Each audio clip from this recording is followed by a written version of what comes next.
Bueno, pues bienvenidos todos a esta conversa que hemos propuesto desde el descubrimiento de Europa y Identidad Marrón. También, pues aprovechando, bueno, era como también por lo de octubre, ¿no? Como queríamos hacer alguna actividad juntos. Y pues de cosas que fuimos hablando, eh, pues resultó este tema, ¿no? Este temita que yo creo que en diferentes territorios se está como que hay diferentes situaciones y conflictos eh, que, que, sentimos como la necesidad de hablar, ¿no? De empezar a conversar, seguramente en diferentes lugares ya llevan otros procesos y también pues queríamos como escucharnos, saber qué estaba pasando en otros países, y también como tener esta posibilidad de encontrarnos más allá de las fronteras nacionales, así sea virtualmente, pero también como fortalecer como esa red eh, antirracista, anticolonial. Así que bienvenidos y bueno, yo creo que va a ser una conversación muy interesante. Seguramente, y les agradecemos mucho por estar acá presentes. Con Río veníamos hablando también como de muchísimas inquietudes que creemos que no son solo nuestras, sino que exceden a los interlocutores y nos pareció un punto interesante, un momento interesante para ponernos a charlar y a debatir sobre el tema y sobre todo en el marco del Octubre Marrón, que es un proyecto que se viene gestando. De hecho, este mes, este año y el año pasado también estuvo el Octubre Prieto Marrón en México, donde diferentes organizaciones venimos poniendo en cuestión el tema del racismo y tratando de llevar, de ampliar justamente el 12 de octubre, que siempre es un tema, desde el Día de la Hispanidad en España hasta el Día de la Diversidad Cultural en Latinoamérica, en diversos países latinoamericanos, y poder poner en debate la gran cuestión, ¿no?, respecto al racismo y de la colonialidad en nuestros territorios y en nuestros países, y hacerlos con una impronta local. En esa línea de la impronta local aparecía esta posibilidad de hacer una actividad y una conversa para poder charlar y conocernos más, y también justamente llevar al debate amoroso muchos temas que nos van a ayudar a crecer. Porque en el amor y en el debate hay aliados y abrazos, y eso no se puede negar porque es parte del crecimiento y es algo de lo que aprendimos bastante desde el sur global. Así que nada, le vamos a dar comienzo a este bello momento. Si quieren, no sé, Río, ¿te parece que se vayan presentando? Por las dudas, mi nombre es Alejandro Maní, pero me dicen Joma y yo soy parte de Identidad Marrón. Sí, habíamos pensado que se presentaran las colectivas invitadas y nos contaran también como una pequeña, eh, como sí que nos contaran como qué hacen, ¿no? En qué territorio están y qué trabajo realizan.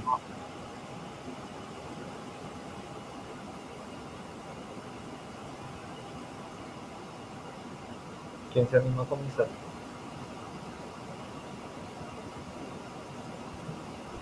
¿Puedo empezar yo? Claro. Ya. Me llamo Emperatriz Plácido San Martín, soy de Lima, Perú, de la colectiva Rosa Rabiosa. Somos una colectiva que de hecho se ha transformado harto. Nuestra identidad actual es Rosa Rabiosa. Tenemos esta identidad desde el 2020 y nuestro trabajo se centra principalmente, creo que en articular con otras colectivas TTTLGIB, acá de Lima, no solo de Lima, de la capital, sino también como de diferentes lados del Perú. Colectivas que estén enfocadas también en la justicia de las personas racializadas, que no solamente tengan la conciencia sobre lo que el antirracismo es, sino que de por sí sean organizaciones de personas racializadas que busquen de alguna manera obtener aquello que el Estado no nos da, ¿no? Actualmente nos encontramos en una dictadura. Va a ser un año desde que fue el golpe de Estado de parte de la derecha, así como muy muy estatal todo, como vivimos en una falsa democracia desde la colonia, creo, y ya como que en los últimos años se ha intensificado y vamos con una situación de represión intensa, bueno, más fuera de la capital, ¿no? En la capital siento que hay una resistencia distinta, por lo que supongo que al ser este el espacio central entre comillas, del país, como la blanquitud es lo que tiene más poder, ¿no? Y se centra más la blanquitud en este espacio, ¿no? Entonces, desde Rosa Rabiosa buscamos encontrar alternativas de encontrarnos entre colectivas, entre personas y gestar nuevas formas, tanto no solo desde el pensamiento, sino también desde el sentir, desde la espiritualidad y desde el arte, ¿no? Y eso sería todo, creo. Hay algunas de mis compañeras aquí, está Max y Luis Ángel, no sé si quieran presentarse.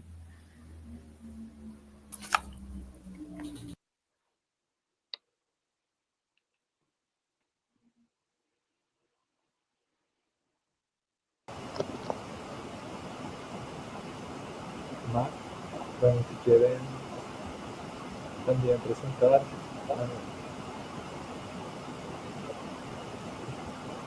No te escuchamos. ¿No me escuchan? ¿Ahora sí me escuchan mejor? Mucho Ahora mejor. sí. ¿Aló? Sí. Ya. Sí, bueno, soy Luis, o me pueden decir Luchi, y bueno, aquí también de Lima con la amiga, y bueno, acompañando, ¿no? Nada, saludos a todos. Gracias.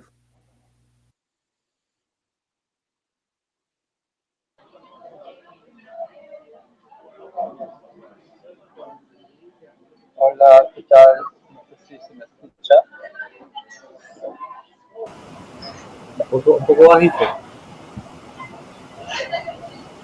Bueno, en todo caso solamente quería saludar, también estoy aquí acompañando. Nada, espero que este espacio sea muy bonito, muy... No, no sé si ahora se me escucha mejor. Mejor.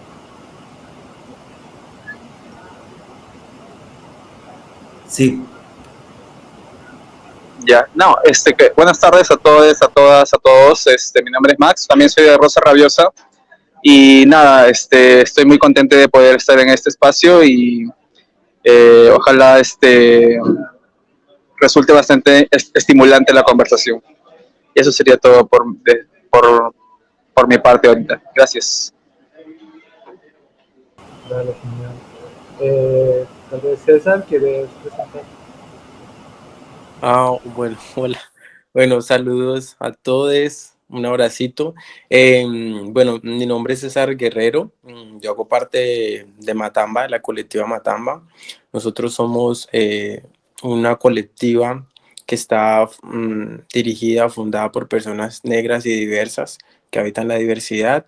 Estamos en Colombia, más específicamente en Cali, y siempre pues nuestro campo de acciones son las redes sociales, las estrategias multimediales, pero ahora estamos trabajando con un grupo que se llama Negras, Maricas y Disidentes, que son personas del oriente de Cali, que ya es una zona periférica, que es una zona donde habita la mayor parte de la población negra en Cali. Entonces hemos venido desde el 2017 trabajando en estas cuestiones. Bueno, agradecerles por la invitación y como dijo por ahí alguien, espero que sea muy fructífera y de verdad que me alegra mucho estar aquí compartiendo ese espacio con todos.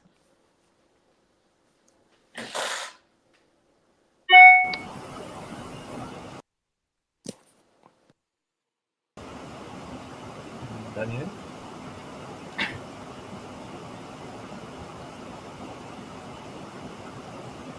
¿Quieres presentarte, Daniel? Ok, es que te escuchabas bajito. Pues hola, qué gusto estar acá platicando con ustedes. Yo me llamo Daniel, yo vengo del colectivo Prietologías.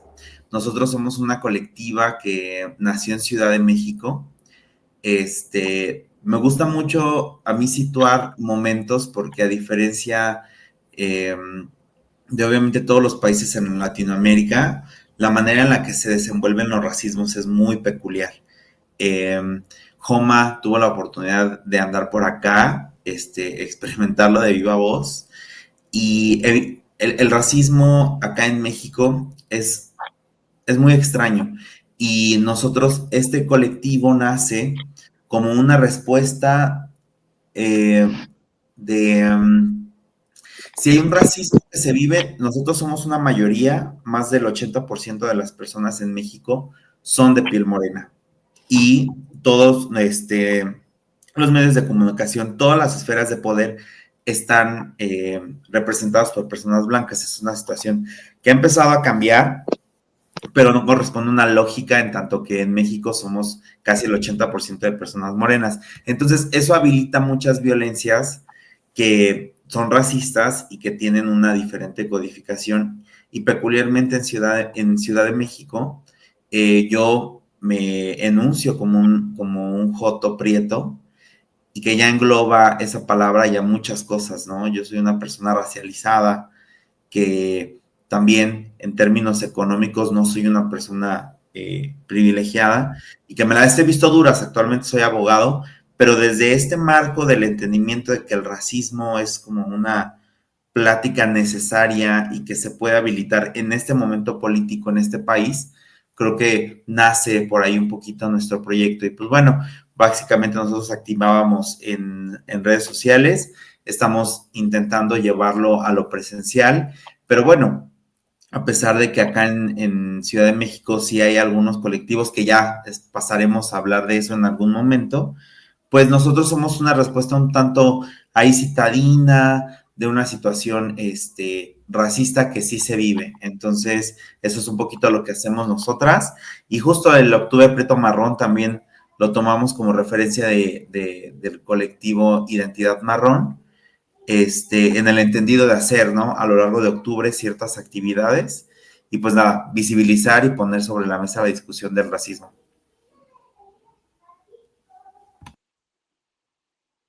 Gracias. Edison, pues, ¿Me escuchan? sí, Ok, super. Hola, mi nombre es Edison Cumes. Yo soy de Cachiquel de Ishimole, Guatemala. te Actualmente vivo escuchamos en un la Ciudad poco de México porque... como cortado, no sé. O no sé si soy yo. ¿Me Pues, escuchan? pues, sí. ¿Me escuchan mejor ahora, tal vez? Medio confitura, como si fuese un micrófono.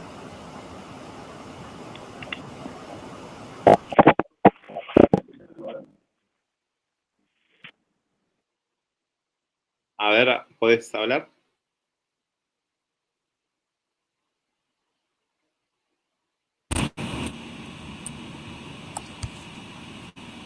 A ver, Creo que ahora me escuchan mejor. Ahora Sí. Súper, perdón. Hola, me presento de nuevo. Mi nombre es Edison Cumes. Soy Maya Cachiquel de Ishimole, Guatemala. Actualmente vivo en la Ciudad de México porque estudio acá. Y creo que me agrada cuando acepto esta invitación.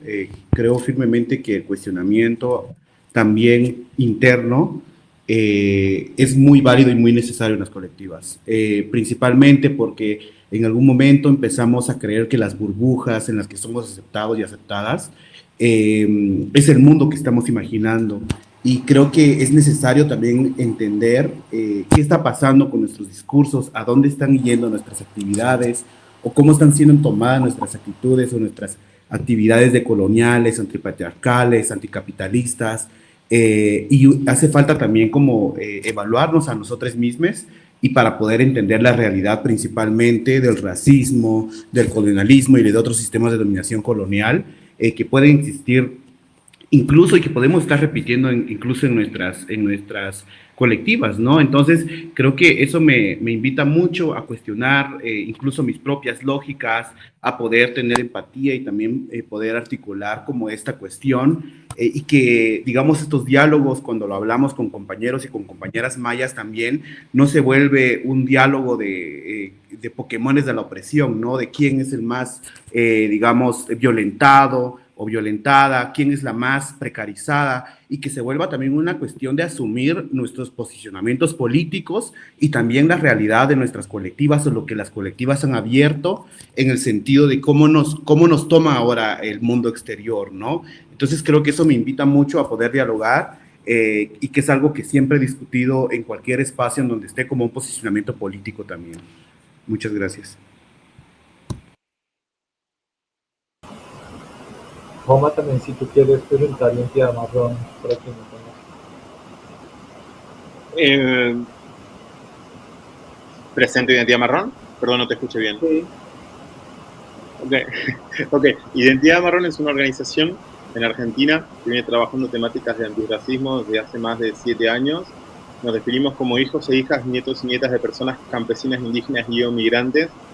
Identidad Marrón surge como una estrategia para visibilizar el racismo en Argentina. Algo muy, muy complejo. Digo, cada país seguramente tiene sus particularidades, pero en el caso del Cono Sur,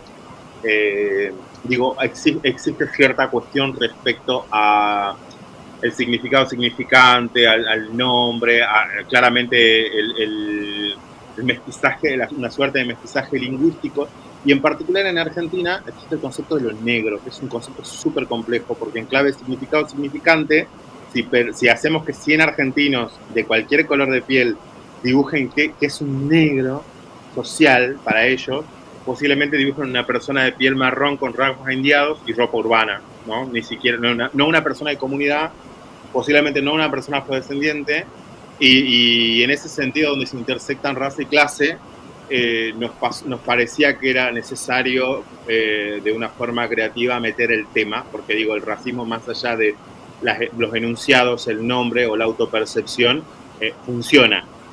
Digo, funciona en el Poder Judicial, funciona en las migraciones, funciona en el Poder Legislativo, funciona en los estados y excede lo que podamos pensar internamente o no. Entonces, en ese sentido, la misión de Identidad Marrón, en primer lugar, era tratar de visibilizar, primero, que el racismo existe en una sociedad que tiene una fantasía de ser blanca como la Argentina, y eso es otro tema muy particular de nuestro país, y después de intentar hacer políticas públicas, intentar intervenir con el Estado para tratar de, no sé, mejorar la calidad de vida de las personas de clase popular. Porque eso también es un tema que nos traía mucho a cuestión, porque nuestra intención de incidencia siempre tiene en miras a la clase de donde venimos, que básicamente es la clase popular, y bueno, básicamente es Identidad Marrón. Los invito a que los sigan, nos sigan por Twitter, Facebook, Instagram o LinkedIn, estamos muy presentes, tenemos muchas actividades, somos muchas, y si bien, esto creo que es algo que quería remarcar, muchas colectivas acá tuvieron una gran incidencia en la pandemia, digo, están muy presentes en la virtualidad, digo, fue algo que también nosotros, pero creo que también ustedes, lo he visto porque he visto tienen prácticas de incidencia en la realidad, y nosotros es algo que también tenemos muy presente, porque bueno, nada, las calles también son nuestras, y las calles deben ser antirracistas, entonces digo, también está esas acciones. Te cedo la palabra, tío. Vale. Karina quería también presentar el discurso.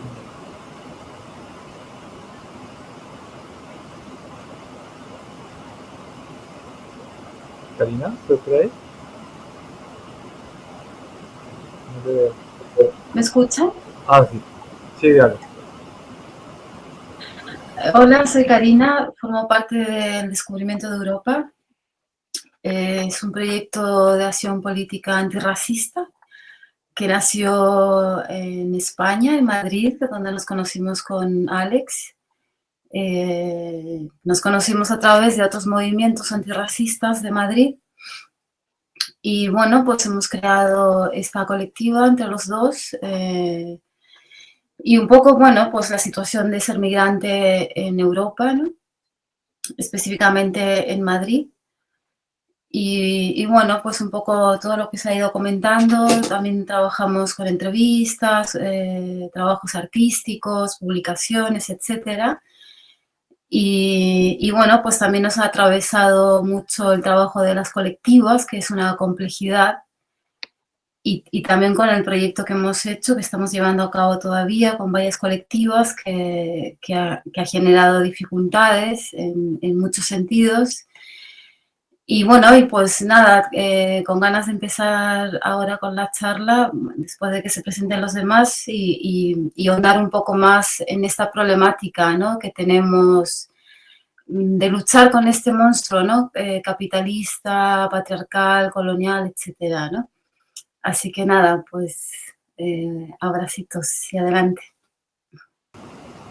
Sí, yo soy Río, también hago parte del descubrimiento de Europa, que pues nuestro trabajo es como artístico, político, descolonial, eso es como nuestro trabajo, y en este momento Karina está en España y yo estoy viviendo en Bogotá. En este momento estoy en Ciudad de México. Vale, bienvenidas a todos también y a todas las personas que se conectaron. Queríamos hacer 2 preguntas a las colectivas, y después ya abrimos como a comentarios y demás.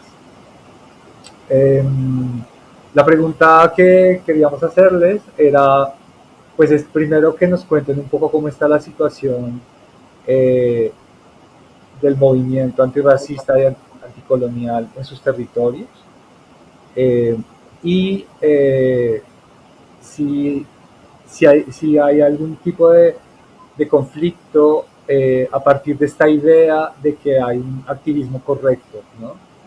Y si existen esos conflictos, en torno a qué situación o qué temáticas son esos conflictos. Si quieren podemos hablar en la misma orden de la vez pasada.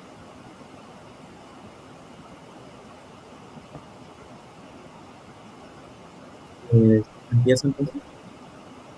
Sí. ¿Sí? Ya, de hecho creo que en el caso de Perú, la relación con el racismo es muy compleja, ¿no?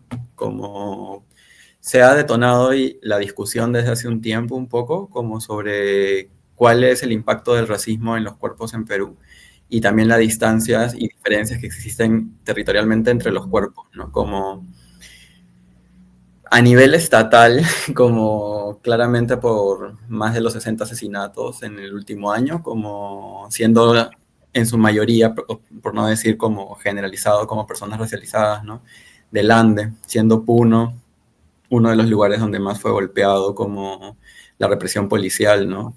Fueron asesinatos arbitrarios, no solamente a personas que estaban marchando o protestando, y eso evidencia claramente como, y claro, en el Estado no hay, por un lado, no han aceptado la responsabilidad de ninguna de las muertes, al contrario, como que están culpando y responsabilizando a los mismos protestantes, y tampoco se ha visibilizado o se ha aceptado esa diferencia racial entre los asesinatos y las personas que siguen su vida normal, ¿no? Que es el caso de quienes vivimos en Lima, ¿no? Y eso evidencia un racismo muy profundo, ¿no? Y no solamente un racismo de parte del Estado, sino también un racismo tan bien estructurado, por así decirlo, que no nos permite reconocernos, autorreconocernos y ver nuestras diferencias como personas que habitamos en un espacio supuestamente uniforme, ¿no?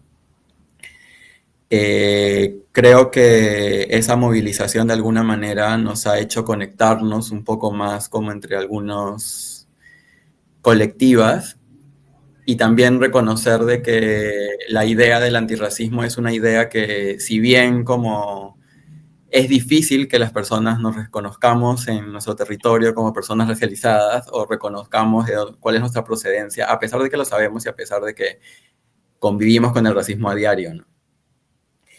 Y podemos de alguna manera como sobrellevarlo, resistir como de maneras complejas, pero la discusión tal cual como hablar sobre colonialidad, hablar sobre racismo, es como muy complejo como a nivel de colectivas, ¿no? En nuestro caso de Rosa Rabiosa, justo estaba ahora con Max conversando en el almuerzo, que nos juntamos un rato, y estábamos conversando bastante sobre otras colectivas que se identifican como antirracistas, ¿no?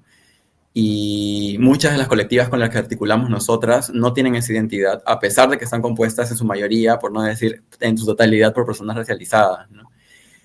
Pensaba yo en el caso, por ejemplo, de la Asamblea de Mujeres Trans del Callao. El Callao es una provincia constitucional de Lima, es fuera, entre comillas, de la ciudad, pero realmente geográficamente no hay ninguna distancia, o sea, sí hay distancias, obviamente, pero no hay una distancia de circulación, no es como que hay un vacío que separe, que diga, acá está Lima, acá está el Callao. Yo crecí al lado del Callao y es loco ver cómo estas activistas trans se organizan para hacer ollas comunes, se organizan para reclamar al municipio como necesidades básicas, no necesidades que se les niega. Y algo de lo que hablamos bastante es eso, ¿no? Como las ollas comunes no son espacios que necesariamente se identifiquen como espacios antirracistas, pero es una resistencia fuerte, ¿no? Hay una conciencia de por qué no llega la comida a esos espacios, hay una conciencia de cuáles son las urgencias, cuáles son las necesidades, y también hay una respuesta desde la desesperación un poco, ¿no? O sea, son respuestas como muy complejas que posiblemente quienes habitamos espacios con más comodidades, espacios con más privilegios, como no nos cuesta de alguna manera entender cómo siquiera relacionarnos o acercarnos entre colectivas, ¿no? Entonces creo que o sea, la situación desde la pandemia hemos tenido aproximadamente 4 presidentes desde el 2020, como 5. Ingresamos con uno, salió, entró otro, lo sacaron, entró uno de cambio, lo sacaron, entró, o sea, ya como fueron las elecciones, entró Castillo, lo sacaron, entró Dina Boluarte, ¿no? Entonces, en todo ese tránsito, como nos hemos tenido que organizar de diferentes maneras, ¿no? En pandemia nos organizamos con alguna colectiva que sí estaba como, era TTTLGIBQ, y de alguna manera eran personas en su mayoría también racializadas para, no sé, obtener dinero en ese momento, quienes no teníamos un trabajo fijo antes de la pandemia, durante la pandemia menos. Entonces, pienso desde ese momento cómo articulamos virtualmente con colectivas que sí nos identificábamos todas como antirracistas de alguna manera, o teníamos cierta conciencia sobre algunos términos que nos ayudan a tener como un punto de discusión, entre comillas, ¿no? Y luego en Rosa Rabiosa había un cambio fuerte, ¿no? Como de con quienes articulamos, ¿no? A partir también de, en un momento, reconocernos como dentro del movimiento feminista, luego no tanto con el movimiento feminista, porque también hay distancias con las luchas trans, y al mismo tiempo reconocer los procesos de racismo que habíamos atravesado algunas de las personas de la colectiva, con otras colectivas de personas blancas, mestizas, acá en Perú, en Lima puntualmente. Y como lo voy entendiendo yo, o sea, también hablo como este es contexto como de colectivo un poco, pero también creo que individualmente cada una de nosotros dentro de la colectiva atraviesa el racismo de diferentes maneras, ¿no? Y de alguna manera como la existencia de por sí ya es pienso mucho, por ejemplo, en la resistencia trans. Yo soy una persona trans que ha transicionado de maneras muy complejas. Actualmente me veo así, ubico este cuerpo, y este cuerpo me hace vivir o sea, me hace relacionarme con el entorno de manera distinta como me relacionaba antes, ¿no? En ese proceso, como entiendo de que desde mi lugar, como creo que un proceso de, no sé si llamarlo también un proceso de descolonización, también como tengo mis reparos frente a aquello, porque siento que se plantea como un horizonte, claro, y ahí voy a responder un poco lo que preguntaban del buen antirracismo, el mal antirracismo, o alguna tensión que pueda haber entre las formas de entender el antirracismo, ¿no?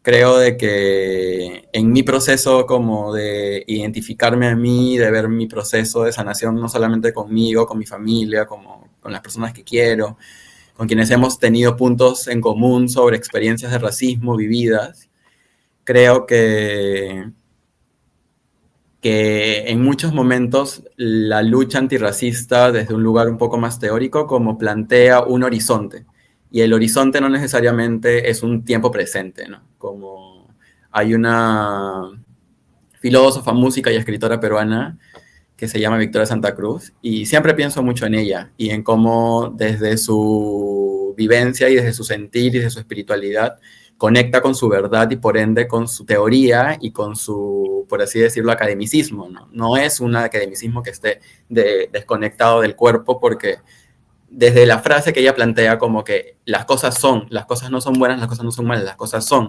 El presente es ahora y el presente se conecta con el futuro y el pasado, ¿no? Y pienso harto como en que en muchos de los momentos la lucha antirracista teórica se plantea un horizonte en el que las personas vamos a vivir en alegría, pero también como la vida no funciona de esa manera, ¿no? Como creo que esa manera de alegría eterna o ese bienestar eterno es un horizonte blanco por el que todos los procesos coloniales han pasado a partir de ahí, ¿no? Como los blancos no quieren trabajar y por ende esclavizaron personas, explotan personas, como esa es una verdad que es muy fuerte darse cuenta de que se relaciona con muchas otras cosas, ¿no? Con el tema de la limpieza del espacio privado, se toma con el trabajo, con qué trabajos son mejores remunerados que otros, cómo se entiende el cuerpo como un espacio de trabajo inferior al de la mente, ¿no? Como no es casual que en nuestro contexto peruano, como los trabajos académicos sean trabajos mejor remunerados y que puedan acceder a diferentes sistemas de salud pública, privada, sistemas de educación distintos, no solamente para una, sino para la familia, ¿no? Entonces es como, pienso como en mi proceso de cómo de alguna manera entiendo el antirracismo en mí ahora y en cómo replico este sistema que es inevitable de alguna manera replicarlo también, ¿no? Como en muchos momentos también muchas de las tensiones que se generan entre colectivas es porque una no puede reconocer que es cagón, o sea, no se perdonen las palabras, prefiero creo que hablar sinceramente, pero puta, una la va a cagar, una va al baño, una caga. Y el blanqueamiento nos aísla de esa sensación de cagar, o sea, no podemos cagar, una no dice que caga, una no se puede tirar un eructo, una no puede tirarse un pedo, no puede cagar frente a nadie porque está visto como algo inferior.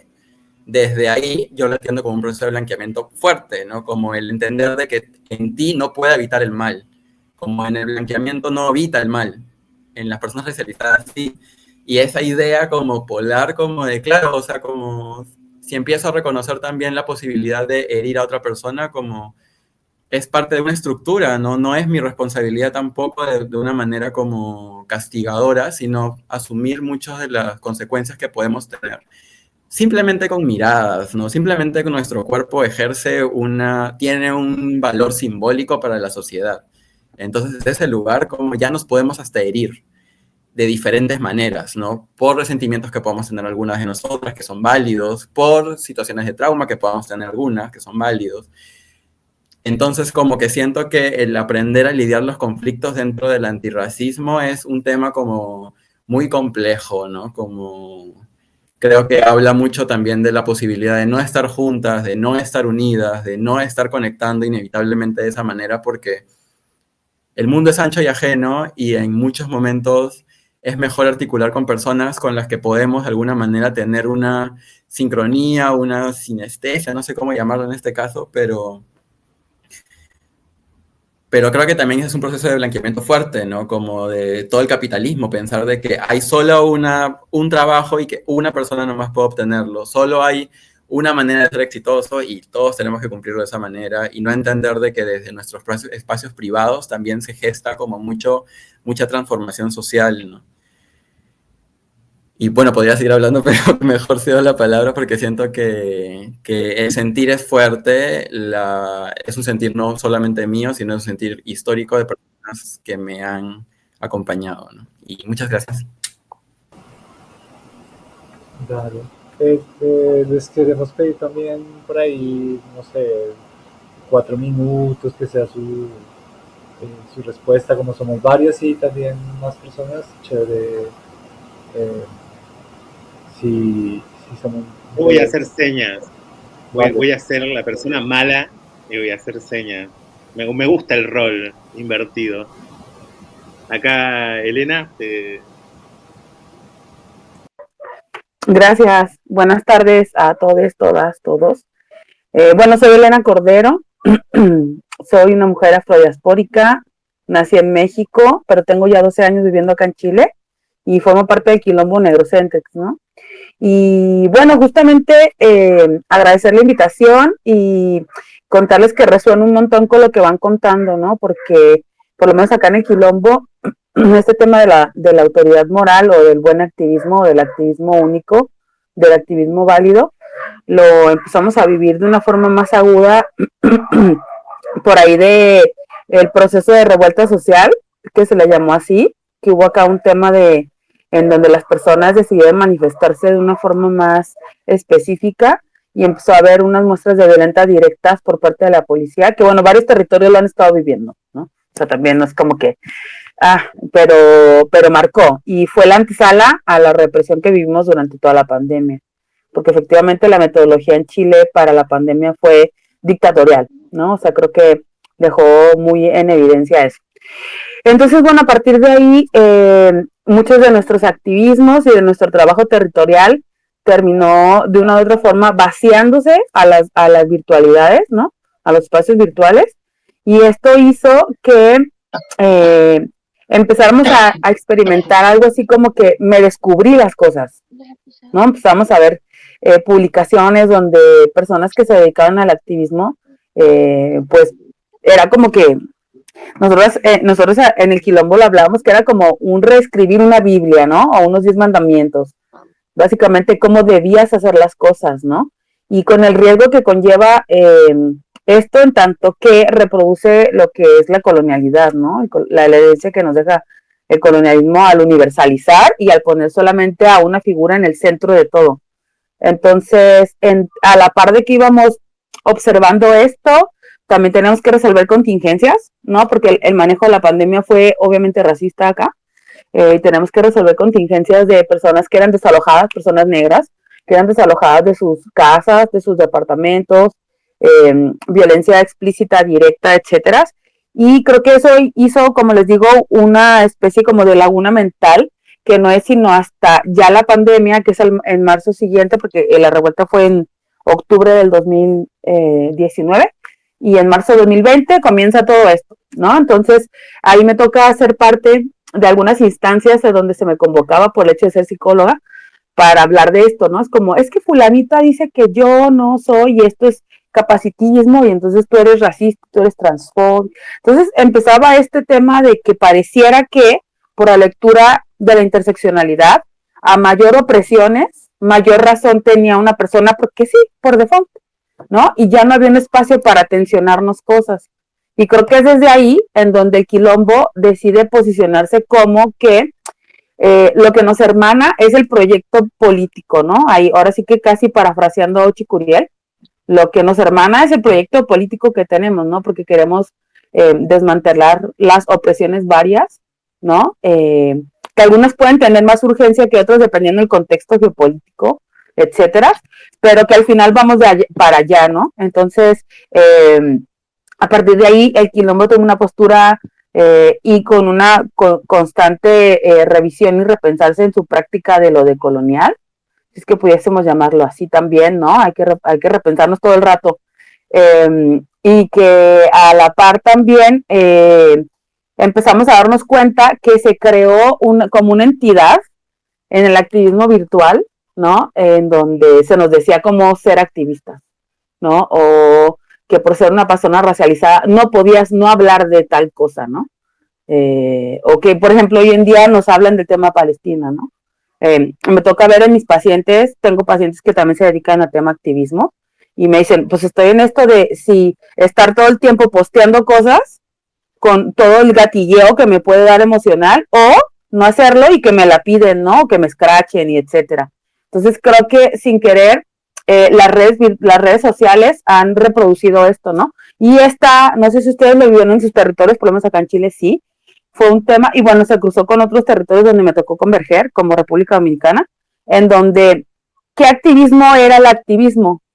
¿El de base territorial o el virtual? ¿No? Y también hubo ahí un conflicto fuerte. Entonces, a partir de eso, es que el Quilombo aborda muchísimo, o intentamos abordar muchísimo, más en calidad que en cantidad, si es que pudiésemos llamarle así, el tema del conflicto, ¿no? ¿Cómo abordamos estas conversaciones incómodas? ¿Cómo nos tensionamos adentro de? ¿Cómo solucionamos estos conflictos, ¿no? Si es que se solucionan o no, o si es que el conflicto en sí mismo puede ser una vía para la descolonización. Obviamente acordándonos constantemente de Audre Lorde, porque efectivamente si no resolvemos nuestros temas, viene la blanquitud con sus metodologías que ya conocemos y resuelve de una forma arbitraria, violenta, y además nos expone, ¿no? Y esto vuelve a calcificar los estereotipos que continuamente, obviamente, los activismos tratan de ir debilitando. Entonces, creo que por ahí ya hay un entramado que vale la pena como darse, y que una de las características que cultivamos y practicamos en el Quilombo es podernos tensionar. Entonces, en ese sentido, pues yo también les agradecería, en caso que consideren que hay algo que no les hace sentido con lo que acabo de decir, pues también me lo cuenten, ¿no? Porque por lo menos a mí sí me late eso, pues.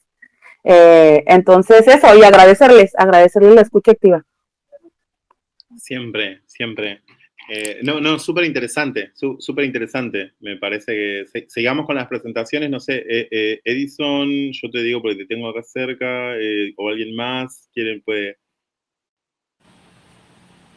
Bueno, yo creo que en este proceso, digamos, en este contexto también progre, en este contexto, digamos, en el que la blanquitud asimila las luchas populares, indígenas o diversas, creo que también yo voy como mucho más a interpelarnos entre nosotros.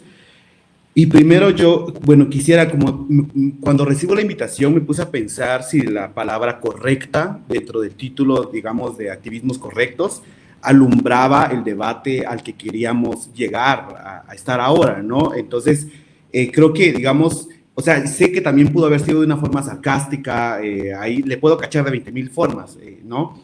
Pero me pongo a pensar si esta palabra de lo que es correcto alumbraría más bien el cuestionamiento que tendríamos entre nosotros dentro de nuestros territorios. Digamos, dentro de lo correcto podríamos tener, ahí me callan cuando llegan los 4 minutos porque no quiero caerles mal. No quisiera como estar en este proceso de definir si es bueno o si es malo, ¿no? Y las cargas, pues, morales que esto ya conlleva del activismo. Yo creo que lo que hace falta también entender es que el colonialismo no funciona de una sola forma. Más bien, digamos, tenemos que entenderlo a partir de cómo, digamos, el colonialismo, digamos, me oprime a mí, siendo un hombre cachiquel o un hombre maya, joto, hueco en Guatemala, pero cómo también, de qué otra manera oprime mi abuelita, ¿no? Mi abuelita, una mujer indígena, maya, con una indumentaria, yo sin indumentaria. Entonces, ¿quién tiene la legitimidad de abarcar estos espacios, de tomar la palabra y ampliarla, ¿no?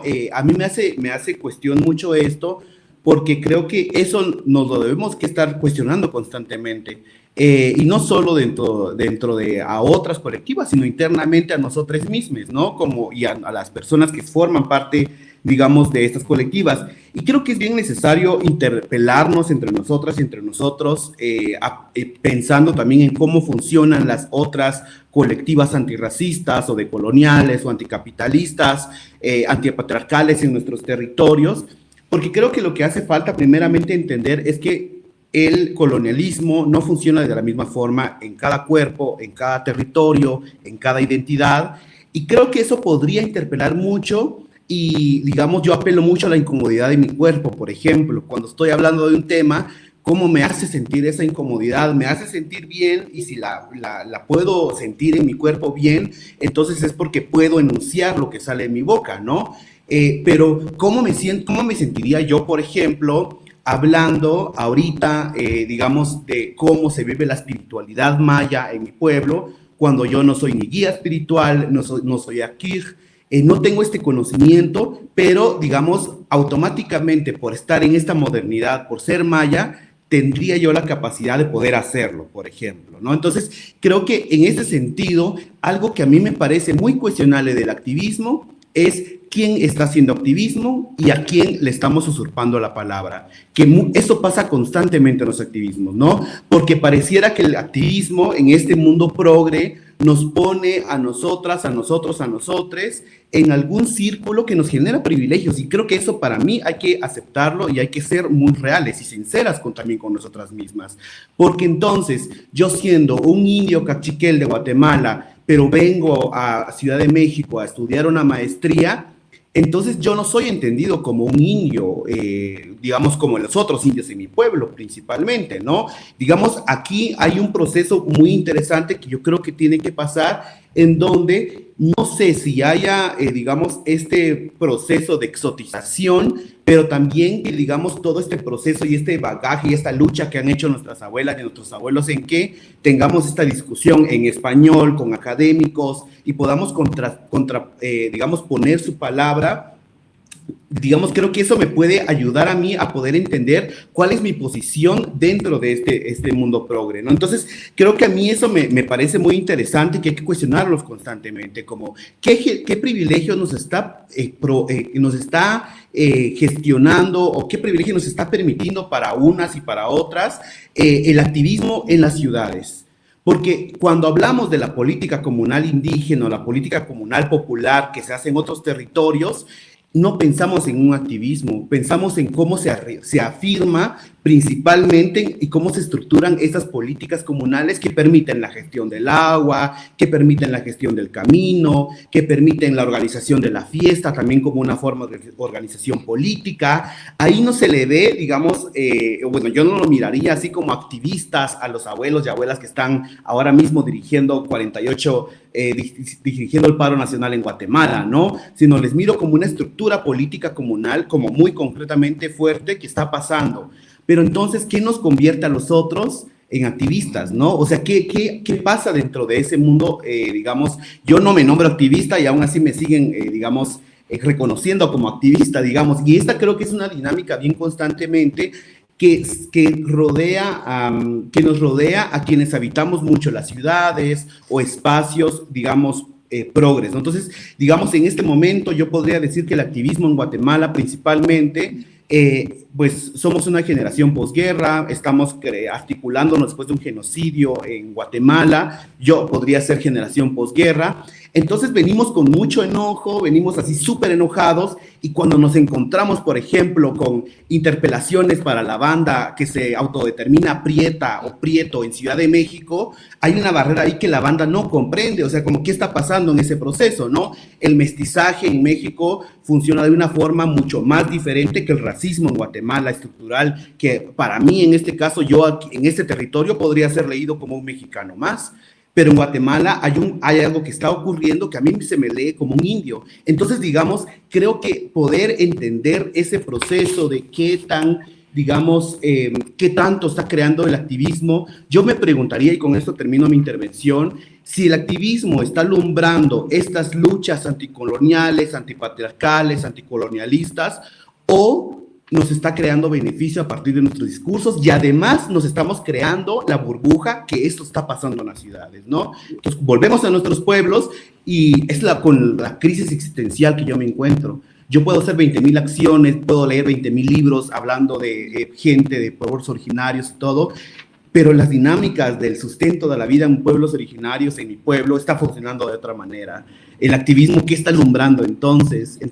O es nada más una cuota de inclusión ficticia que sucede en estos espacios progres, ladinos, mestizos y movimientos populares.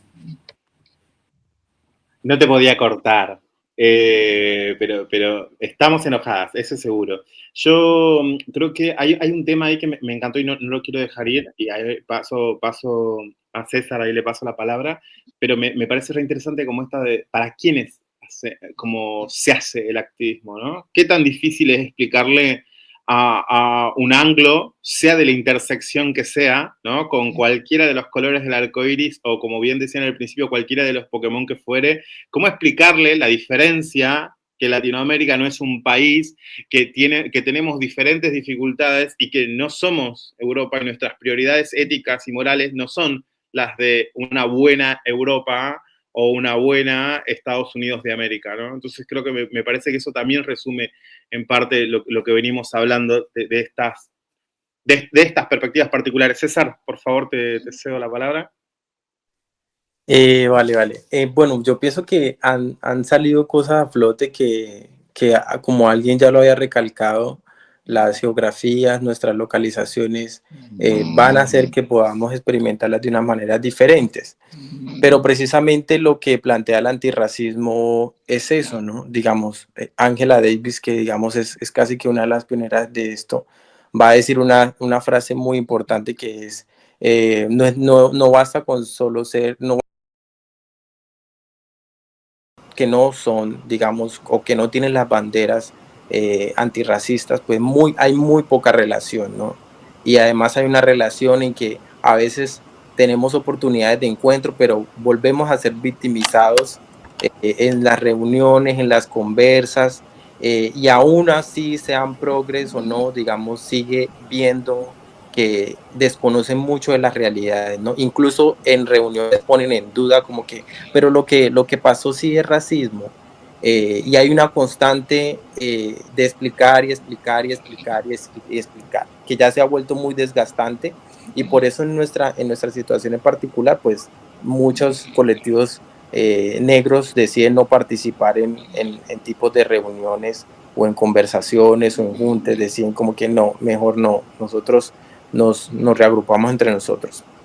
Bueno, hay una cosa muy importante que viene ahorita en Colombia, y es el tema de, no sé, muchos se dieron cuenta del estallido social. El estallido social del 2021 también permitió mostrar otra cara, porque veníamos en una separación de las luchas, y creo que ya alguien había citado a Chicuriel, y que no era perder el objetivo político, ¿no? Entonces, el paro del 2021 en Cali y en Colombia permitió acercarnos más con los otros colectivos y entender que debemos de trabajar por esas opresiones que todos sufrimos. Entonces, en Cali particularmente, ver a las comunidades indígenas con las comunidades afro juntas, derribando estatuas, proclamándose como anticolonialistas, y digamos haciéndole un claro llamado a la sociedad de que era racista y que teníamos que acabar con esto, fue algo muy importante. Y ya después, en el 2022, vemos que aparece nuestra vicepresidenta Francia Márquez, y que en el 2022, por primera vez en la televisión colombiana, se presencia o se da un debate sobre si Colombia es un país racista. O sea, esto no había pasado. Y por primera vez se le pregunta a los candidatos a la presidencia que empiezan en el 2022 si Colombia era un país racista. Y la sorpresa es que muchos, aún en televisión, dicen que no, Colombia no es un país racista. Entonces, esto es un ejemplo de que hemos venido, ¿no? Las instituciones, las mismas colectivas, que aunque atraviesan realidades como nosotros, como la diversidad, pues no suelen ser muy conscientes de estos temas. Y también vemos que dentro de las colectivas hay muchos problemas personales, o sea, más allá de las luchas, porque todos vamos en pro de esas luchas. Creo que también ya algún compañero lo había mencionado, los problemas personales entre personas de los colectivos que no representan a los colectivos, pero son personas dentro de los colectivos, pues terminan dañando ese ecosistema de relaciones. Entonces, uno no puede ir al otro colectivo porque no se habla con el otro, por diferencias personales que al final terminan coartando la lucha, o incluso impiden un junte entre colectivos porque personas o integrantes de esos equipos no se llevan bien.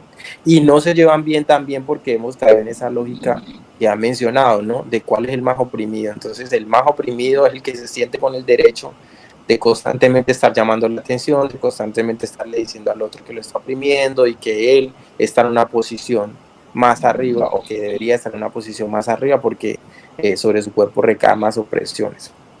Entonces, digamos, ese es un panorama muy general. Nosotros, como un colectivo antirracista, realmente nosotros nos hemos replegado en el caso de lo que he dicho, y con muy pocas relaciones con colectivos de personas blancas, digamos, establecemos. Incluso una de las políticas de nuestras ediciones es que solo escribe gente negra en nuestra revista. Y entonces esa marca también, ¿no? Y aquí también se desprende otra cosa, que hay colectivos negros radicales y no radicales. Y es que en algunos, una persona blanca, por muy racializada que esté, no le permiten participar. ¿Por qué? Porque ya ha pasado mucho lo que les comentaba, ¿no? La revictimización de la explicación de la explicación. Entonces, bueno, ese podría decir que es el panorama en Cali. Digamos, también en Colombia vemos que hay diferentes colectivos que se juntan, pero que están separados por las realidades que los habitan. Ok. Yo siento un sonidito, pero no sé si es mi compu no, le vamos a pasar la palabra a nuestro compañero Dani de Prietologías, para que use sus 4 minutos de forma consciente y resiliente. Estamos 4, aburriendo a alguien. No, pues bueno, voy a referirme un poquito a la pregunta que nos hizo el favor de mandarnos Río. Ahí también anoté algunas cosillas, muy interesante lo que dice Edison. Efectivamente, mira, yo he tenido algunos temas acá, particularmente justo con los demás colectivos. Yo voy a ser, incluso muy enfático en que es muy necesario, por lo menos en el activismo antirracista en México, delimitar perfectamente, si no con el ánimo de segregar, pero sí establecer perfectamente que el movimiento prieto es una cuestión completamente aparte del movimiento indígena y del movimiento negro. O sea, y bajo esa premisa también se pueden aflorar, o es lo que les puedo compartir, que aquí en Ciudad de México, al menos entre los colectivos antirracistas que existen, sí hay una disputa justo por las Olimpiadas de la Opresión, como dice bien César, y que la verdad, yo también me he puesto en ese lugar. Mi proceso siendo activista antirracista ha sido completamente, digamos, muy, muy fluido. Yo entré aquí sintiéndome, bueno, superheroína, y pues no, obviamente tienes que entender que eso no es así. Yo soy abogado, yo trabajo, yo me genero, a mí el antirracismo no me ha dado nada. Entonces, yo creo que en ese sentido, cuando nosotros intentamos capitalizar los activismos, es un tema que ahí se vuelve mucho y pisa muchos callos, muchos egos. Entonces, entre colectivas antirracistas, hay colectivas de negros, hay colectivas de banda indígena. Y miren, por citar un ejemplo sencillo, el 12 de octubre hubo una movilización por parte de colectivas indígenas aquí en la Ciudad de México, y obviamente no hubo nadie quien les diera aforo. O sea, hubo ahí alguna notilla perdida o algo así, pero fueron una presencia bastante importante ese día marchando. Y es por eso un poco que la delimitación del término, al menos para mí, que es lo más importante, por lo menos desde la visión de mi proyecto, es justo establecer la variante Prieto, porque efectivamente, visto en una situación citadina completamente aparte, yo soy beneficiario de muchas cosas que da la capital, la ciudad, como sea. Obviamente no es la misma situación que va a sufrir un compañero de alguna comunidad indígena que intenta estudiar. Yo la tuve muy fácil, por así decirlo, pero eso no demerita que yo sí me atraviesan las violencias racistas. Obviamente, poner esto en la mesa y ponerlo a discutir es por lo menos a lo que nosotros queremos, le apostamos a eso. Nosotros no vamos a cambiar nada, no, pero sí podemos poner la conversación sobre la mesa. Y es que aquí había notado algunas cosillas. Y pues nada, creo que muy importante también que este tipo de espacios, ¿no?, nos permiten reflexionar sobre los contextos de los activismos en otros países. A mí me llenó mucho la visita de Joma a México hace unas semanas, porque justo comprendes otro tipo de relaciones, de cómo se vive el racismo en otras latitudes, y creo que este espacio es uno muy bueno para poder partir de una conciencia de lo que pasa en otras latitudes y poder hacer cosas en un futuro, aunque yo considero que sí se tiene que trabajar muchísimo en asumir, o que nuestras poblaciones y que justamente las personas, sobre todo en las que recae el racismo, entiendan que hay racismo en sus países, que lo viven y que les afecta, y creo que con eso ganamos bastante. No vamos a cambiar el mundo, pero al final del día, si podemos transmitir un mensaje de manera correcta, amena, y que la población lo entienda, creo que ya hacemos demasiado. Ponemos un piso parejo para poder construir adelante. Pero pues bueno, eso de momento es ahorita lo que quisiera yo intervenir. Gastados mis 4 minutos. Gastados los 4 minutos. Río. Vale. Vale.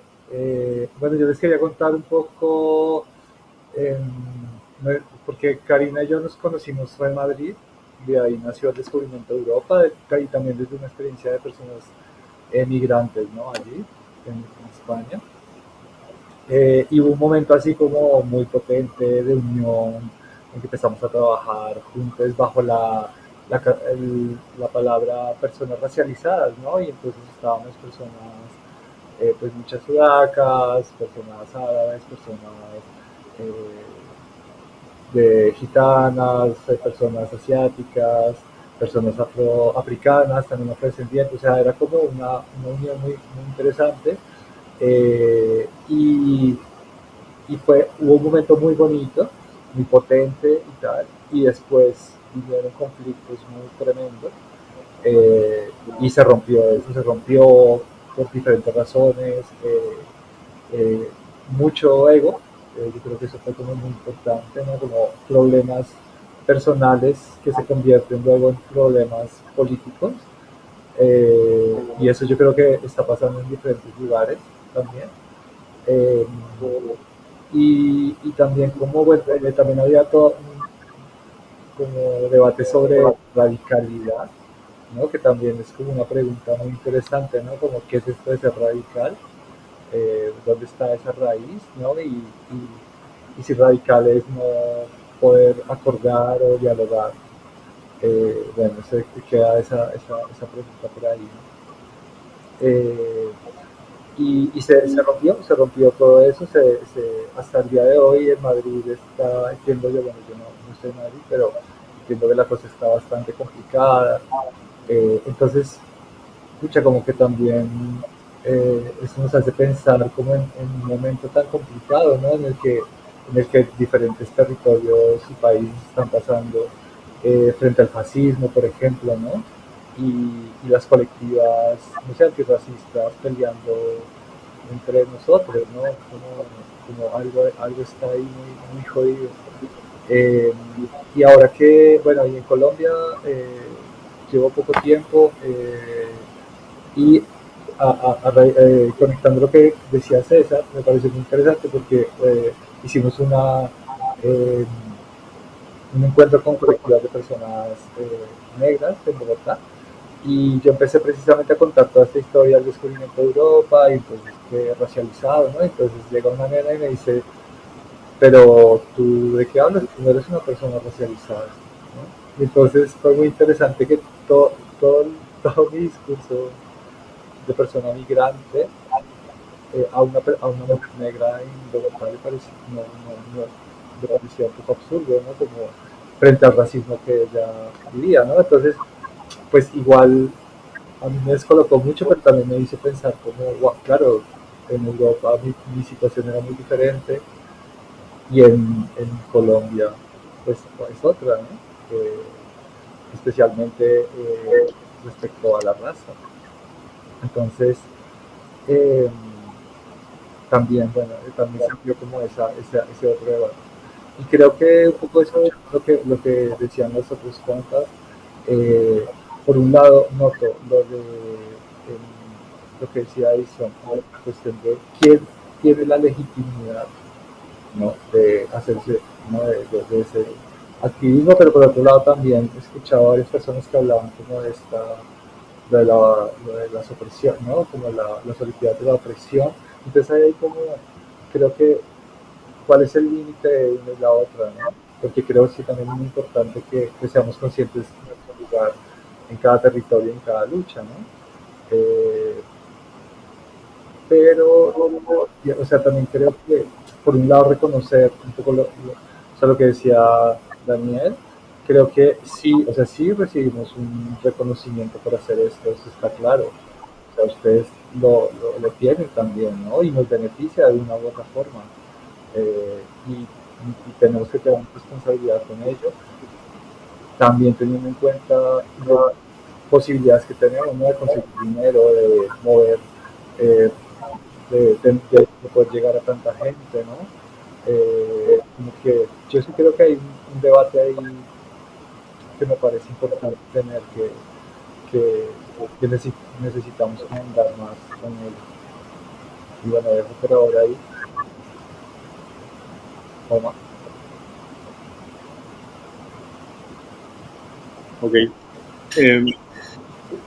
Yo doy un... Creo que no falta nadie, ¿no? Yo cierro y ahí seguimos y abrimos la siguiente etapa, ¿no? A mí algo que me reinteresa transmitirle, pues, argentino, es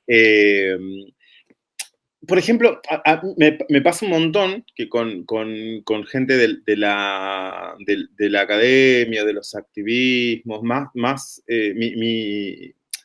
mi tema básicamente es como en el contexto europeo o el contexto estadounidense, que digo, el anglosajón que básicamente tiene toda una estructura, claramente, a ver, en Estados Unidos y en Reino Unido, el debate del racismo tiene mucho más asidero, no solamente en términos históricos, sociohistóricos, sino también, digo, jurídicos, legislativos, digo, son otros contextos claramente. Ahora, ¿cómo explicarle, ¿no?, que mi prioridad, o que la prioridad de cualquier argentino racializado en estos momentos, no es eliminar el aula que se llama Cristóbal Colón de la universidad pública, sino evitar que que tengamos 20% de inflación mensual, ¿no? ¿Cómo explicarle a la gente que la prioridad de la clase popular, ¿no?, de los racializados, no llamaría verdaderos racializados, pero sí diría de la gran parte de los racializados que viven en la clase popular con mínimos accesos económicos y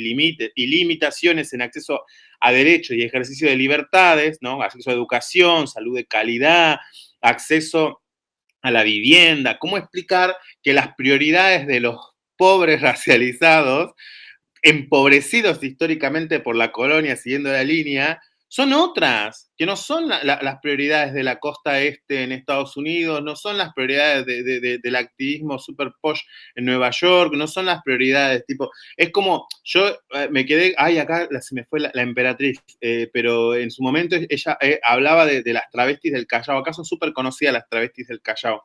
Son las chicas viven en Constitución, que es un barrio donde se ejerce el trabajo sexual, hay mucha población peruana y dominicana, mucha migración interior, pero más peruana y dominicana.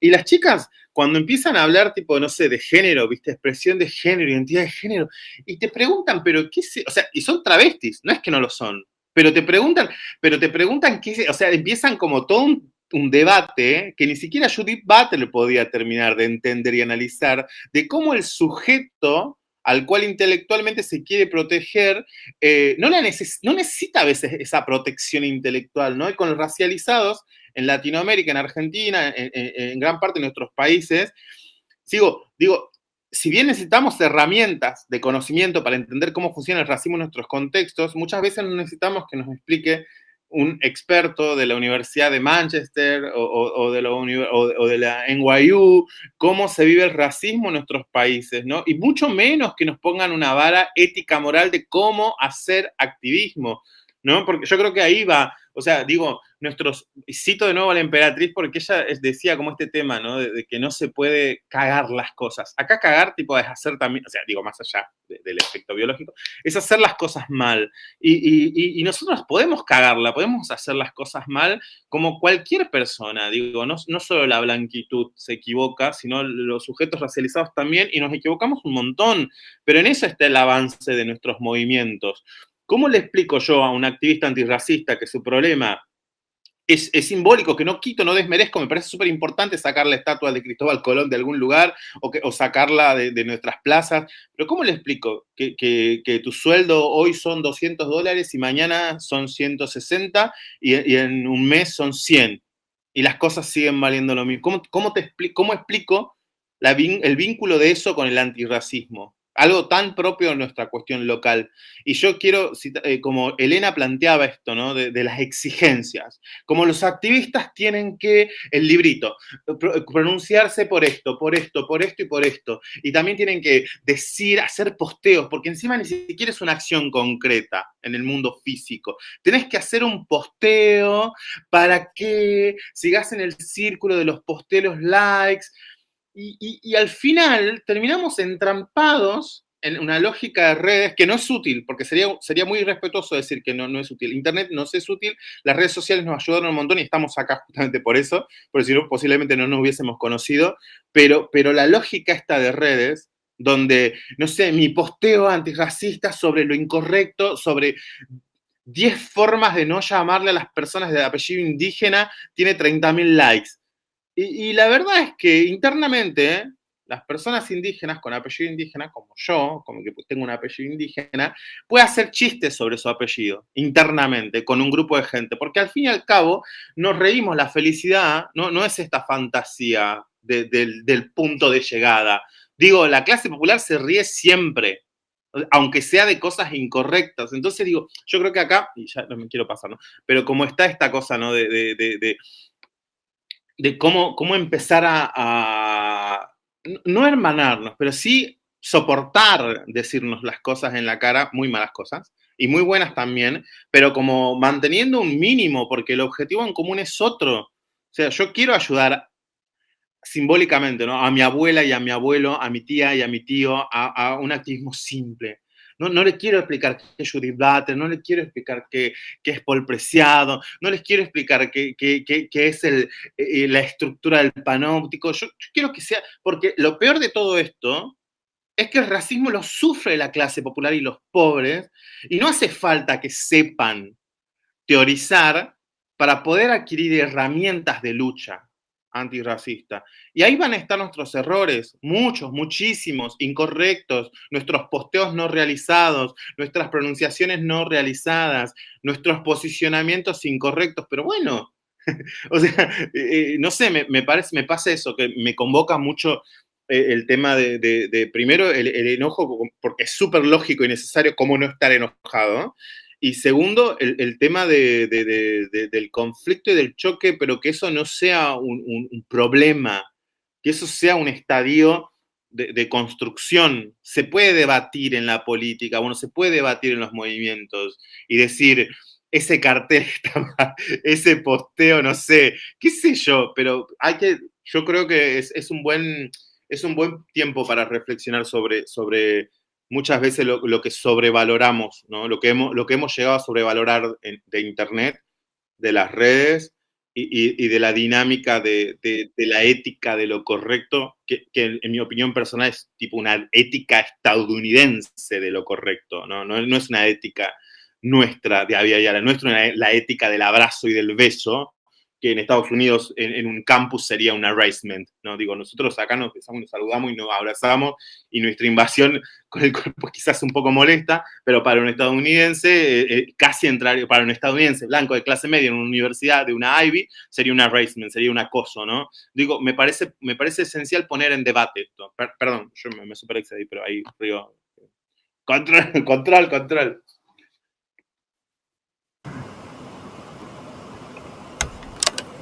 Pues teníamos una segunda pregunta, pero estaba pensando que en vez de hacer rondas y como solemos alargar, pues abramos, ¿no? La idea es como, ya hablamos un poco de las problemáticas que hay en diferentes territorios, ¿no? Estaría chévere como esbozar posibilidades de solución, de cambio frente a esto, ¿no? O de cosas que sus propios colectivos también están haciendo, ¿no? Entonces, abrimos la palabra también para quien quiera hablar. Pueden ir alzando la mano. No sé si podría hablar yo porque me debo de ir ya. Ay. Dale. Sí. No, pero sí estuve aquí y escuché todo lo que dijo Joma, en verdad, muchas gracias. Y a todos, ¿no? Como les escuché a todos. Sí, de hecho, como para no irme en floro tampoco con el tiempo, sí, de hecho, como creo que empatizo con todo desde alguna manera, ¿no? Desde nuestras diferencias, creo que sí entiendo las posiciones y lo complejo que es también como ser una persona y habitar dentro de un estado, ¿no? Y cómo se distribuye, no sé, como la información, las leyes, cómo se restringe el cuerpo, todo eso, ¿no? Creo que, viendo como, no sé, como la última pregunta, no sé si la entendí bien, pero pienso en las actividades que hemos realizado, que realizamos, y a nivel personal de nuevo, como hace poco, con otra colectiva que tiene sede en Huancayo actualmente, que se llama Chola Contravisual, realizamos un encuentro que se llama Manan Chikamusun, ya es la tercera edición, si no me equivoco, sí, es la tercera edición de Manan Chikamusun. Y es un encuentro a propósito del 12 de octubre, y el formato del encuentro ha cambiado bastante también, ¿no? Por también cómo son las dinámicas entre nosotras, ¿no? El primer encuentro se dio en pandemia y reunió a diferentes artistas y también, sí, diferentes personas como que tenían una manera de entender no solamente el activismo antirracista, sino también de sentir y vivir otras espiritualidades, ¿no?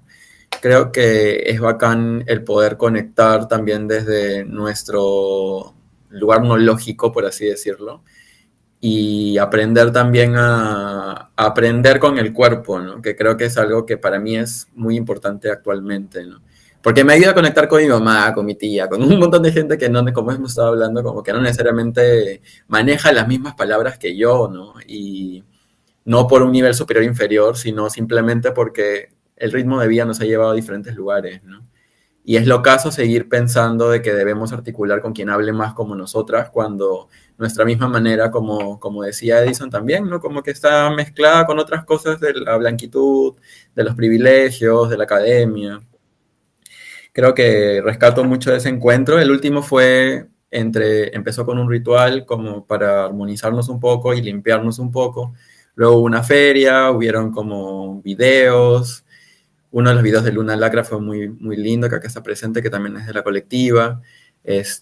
Luego hubo un conversatorio entre 3 personas. Una era de Cusco, otra persona era de la selva, y la otra persona era de la costa del norte, de Chiclayo.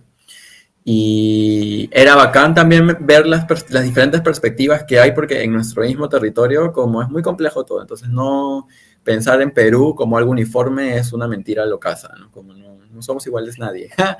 Ni siquiera en Lima, como que vivimos de la misma manera, como pensar en un territorio más grande, ya un loco todo, ¿no? Entonces, pienso en eso y luego acabó en un concierto y fue bacán el concierto, porque también como las artistas, como desde su expresividad, como narraban una historia muy grande sobre antirracismo, ¿no? Y no necesariamente ponían en palabras teóricas aquello, ¿no? Por un lado fue eso, por otro lado han sido todas las protestas que un compañero que está acá también, Alicio, como que ha estado acompañando, como con registro visual, con entrevistas, con pequeños documentales, que han sido tanto las protestas como a a finales del año pasado e inicios de este año por la dictadura, y también protestas porque a inicios de año hubieron asesinatos masivos durante una semana a personas trans trabajadoras acá en Lima, en el centro. Entonces también como fue bacán ver a las compañeras organizarse, ¿no? Y también era bacán como que haya esta estructura también en la que el dinero no era algo que necesariamente limitaba a las personas, porque habían también personas trans que tenían más dinero porque, bueno, eran quienes les decían las europeas porque habían vivido en Europa un tiempo y habían podido juntar dinero, tenían negocios ahora, como no necesariamente se dedican al trabajo sexual, algunas sí, algunas no, depende de ellas, pero era bacán como ellas contrataron, por ejemplo, un bus y todas las conocían, como que había una red como fuerte de alianza y de entender de que han matado a una, nos van a seguir matando a todas, entonces o todas estamos juntas o eres una cagona, ¿no? Entonces contrataron los buses para que de diferentes lados de Lima se transporten las chicas, como marchamos. Es bacán, ¿no? Como ahora se viene, no sé, como la remembranza trans el 20 de noviembre, y también estamos articulando con otras 2 colectivas, una de transmasculinidades y otra con Féminas, que es una colectiva de mujeres trans y personas trans femeninas. Entonces pienso mucho, y es loco como que también en las colectivas sean personas racializadas conscientes también de su posición racial y de clase, ¿no? Creo que eso es algo que también, ya para cerrar, como creo que es importante cuestionarnos también como el acceso al que, al que estamos teniendo ahorita al dinero, ¿no? Como lo estaba mencionando también Edison, ¿no? Porque eso marca mucho nuestras dinámicas cotidianas, diarias, como a dónde voy a comer, cuánto gasto en mi vivienda, puedo ir en bus, puedo ir en taxi, puedo ir en avión, puedo ir en metro, como todo eso marca mucho nuestra realidad y nuestras diferencias. Y es importante tener claras esas diferencias entre nosotras, ¿no? Y muchas gracias por el espacio. Yo me debo de ir, pero mis compañeros se quedan aquí. Les mando un besote y gracias por conocerles y por permitirme escucharles. Chao. Chao, muchas gracias. Espera. ¿Alguien en solo mano? ¿Elisa? No te escuchas, Río. ¿No? ¿No? Perdón. ¿Me escuchan ahora? ¿No? Sí. Un poco.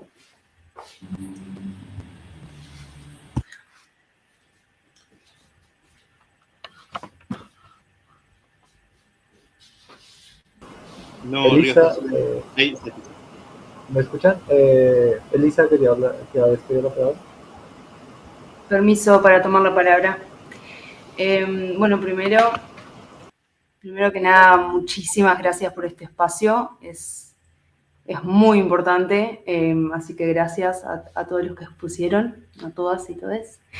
Mi nombre es Elisa, en este momento estoy en Argentina, en Gualeguaychú, Entre Ríos, en una provincia que queda al norte de Buenos Aires. Y bueno, desde hace unos años me encuentro en un proceso intenso y consciente de colonialismo, siendo descendiente de italianos y españoles, y aprendiendo a escuchar y a cambiar internamente para crear una nueva forma. Así que este espacio creo que es fundamental para mi proceso interno y el de todos.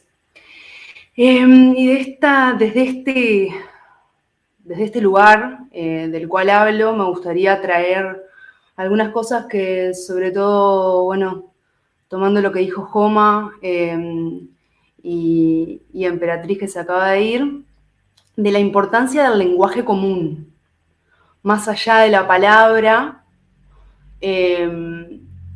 desde dónde se habla, y esto que traía Joma, que me pareció muy divertido, pero es muy real, cómo nosotros en Argentina invadimos un poco nuestros espacios personales y en otros territorios sería interpretado de una forma muy diferente, trae a cuestionarnos y profundizar y ahondar en ese lenguaje común necesario para poder transformar e incluso persuadir a un otro que tiene... Chao, Elena. Abrazos. Gracias, nos vemos. Retomando cómo persuadir, cómo comprender e intentar hacerse entender a un otro que tiene otro lenguaje, otras formas, y si es necesario que ese otro menos les entienda. Y a dónde poner la energía también. Creo que eso es importantísimo. Y por último, hay algo que se dijo sobre el enojo, el dolor y un poco el rol de quién está sufriendo más el racismo, que la verdad es que no sé si la palabra es me sorprendió, sino como que me marcó como las internas de los propios colectivos, ¿no? Y a nivel social en Argentina también, sobre este presente que estamos habitando, cómo hacer para que ese dolor y ese enojo sea masticado, y acá me sumo a la EMPE, básicamente sea puesta la mierda sobre la mesa, sin tabú, y hablar desde ahí. ¿Cómo se hace eso? Creo que al menos yo lo estoy viviendo como por primera vez y de forma interna también, ¿no? En la familia, en el vínculo primario. ¿Cómo masticar el dolor y en el ojo? Vomitarlo o intentar no vomitarlo. Bueno, eso. Gracias de vuelta por el espacio y por escucharme. Edison. Bueno, yo creo que igual va a ser mi última participación. Yo lo que quería traer como al tema, bueno, era que creo que también tenemos muy idealizada la unidad. Pareciera que tenemos que estar todas, todos, todes siempre agarradas de la mano y darnos abrazos y darnos besitos y querernos mucho. Y en realidad yo creo que esto nos limita mucho a pensar como los cuestionamientos que son necesarios en el activismo, en nuestras formas de habitar el mundo, en nuestras formas de vivir la vida principalmente, ¿no? Porque nuestras identidades también se van transformando en cada espacio. Entonces, creo que al momento que idealizamos como este piso común que debería de haber, que únicamente debería funcionar como un piso común y no una idealización de las colectivas antirracistas, porque básicamente todas cabemos en el mismo costal. Entonces creo que eso limita mucho el cuestionamiento hacia nosotras mismas, y yo apelo mucho al cuestionamiento, porque creo que si no nos cuestionamos o si nos dejamos de cuestionar las cosas, vamos a parar replicando las mismas dinámicas coloniales, patriarcales, hegemónicas en los activismos en donde estamos cuestionando esto, ¿no? Y lo digo porque en mi experiencia principalmente, digamos como un maya cachiquel, digamos, sí tengo que, y para mí es necesario, posicionarme no como una persona empobrecida en su totalidad o como se entiende en los cuerpos empobrecidos, ¿no? Porque creo que también con el activismo olvidamos quiénes somos, en dónde estamos y cuál es nuestra realidad. Yo creo que hay que poner mucho ojo a eso, cuál es nuestra realidad, porque entonces pareciera que nosotros como personas visibles de nuestras comunidades o de nuestros espacios somos como, llegamos a ser como la cuestión requerida, ¿no? Recuerdo que una vez alguien escribió al proyecto Paruts, que es un proyecto también ahí medio interesante, que digamos que trata de dar talleres para hacer acciones en el pueblo, una cosa ahí muy rara para gestionar la existencia de Paruts. Me escribió a Instagram y literal fue como de hola, Néstor contigo, pero por una red como un poco más cercana. Habíamos tenido interacciones con esta persona, me sigue a mi cuenta personal de Instagram, y allí era como de estoy muy decepcionada de la persona que eres, porque creo que debes de ser más responsable con el lenguaje que manejas. Y pues yo, en las redes sociales, siendo como eso, ¿no? Como un indio habitando una modernidad capitalista, patriarcal. Entonces creo que, digamos, eso nos pone a nosotros como activistas, aunque no querramos, pero sobre una capa de un proceso de superioridad moral, epistémica, en estos espacios, únicamente en estos espacios principalmente. Y creo que también es bien importante ceder la palabra. Tenemos que sentirnos muy incómodos cuando estamos como acaparando la palabra, porque eso pasa, y ese es el gran cuestionamiento de los movimientos antirracistas en Guatemala. Hablo desde mi realidad principalmente, ¿no? Son las mismas 3 personas indígenas urbanas hablando en todos los espacios, habiendo 20,000 personas más en nuestros territorios que ellas conocen, pero que jamás invitan. Entonces, porque entonces la palabra se empieza a funcionar como un mecanismo de capitalización cultural, política, económica. Entonces, creo que cada vez agregamos como más, si no presiones, más haceres a nuestra bibliografía de Twitter, ¿no? Como cantautor, gestor cultural, antirracista, antipatriarcal, guardián del bosque, migrante, exiliado político. O sea, como que todas estas cuestiones en realidad creo que no nos dejan ver y permitir el ceder la palabra a personas que conocemos también. O sea, como se imaginan como alguien que bajo esta lógica de la especialización en la academia le apueste a hacer un poquito de cosas, ¿no? Esa lógica cambia, pero no en la cuestión de que queremos ser todo al mismo vez, pero eso creo que tiene que ver mucho de cómo los espacios capitalistas y progres principalmente han captado estos discursos que en algún momento llegan a alumbrar realidades muy importantes, pero son cooptadas finalmente. Entonces, en ese momento yo creo que se individualiza la lucha y se pone en un pedestal a 2, 3 personas como referente de un todo. Entonces, creo que, y creo que por eso más o menos Alex me manda esta invitación, ¿no? Porque creo que para mí es bien importante cuestionar en cualquier espacio, por ejemplo, o sea, y es algo que a mí me ha traído digamos, consecuencias principalmente económicas, porque cuando yo quiero aplicar algún trabajo y todo, por hocicona no te damos el trabajo, ¿no?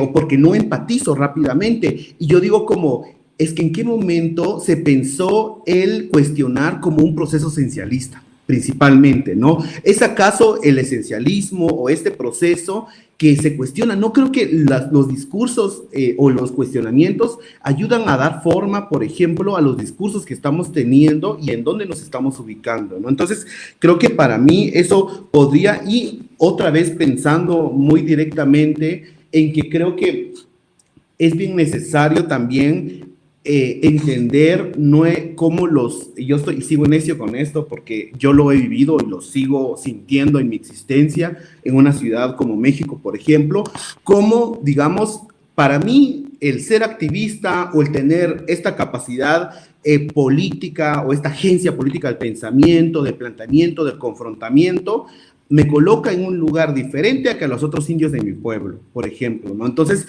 a partir de esa cuestión que yo siento en mi cuerpo, que siento en mi existencia, es bien necesario que también estos espacios progres, llenos de gente blanca consciente, nos está viendo como una cuota necesaria para sus espacios, pero en sus prácticas están cambiando todos los discursos. Entonces yo creo que ahí va un poco ese proceso de cuestionarnos constantemente nuestras narrativas, nuestras formas, y me encanta lo que decía Hom ahorita, ¿no? De pareciera que las colectivas son más antirracistas dependiendo de la cantidad de likes que tienen su post o de cómo los tiran, ¿no? Entonces, como que está cambiando este proceso, de pronto hay un bloqueo en Guatemala bien grande ahorita, y justamente aprovecho para visibilizar esto, y son las autoridades indígenas las que están allá, digamos, planteadas en las carreteras y todo, pero en esta posmodernidad es mucho más fácil pedirme la pregunta a mí, o preguntarme a mí, o cuestionarme a mí, o entrevistarme a mí,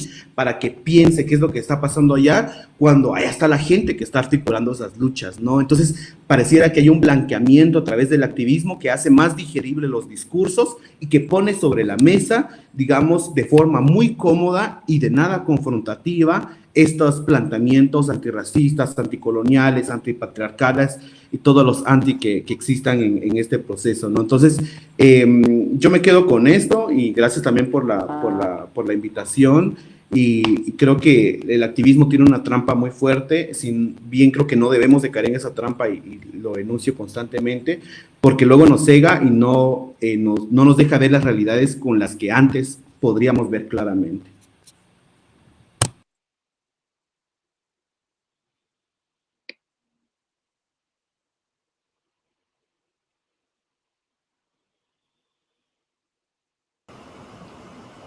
¿Quién se anima?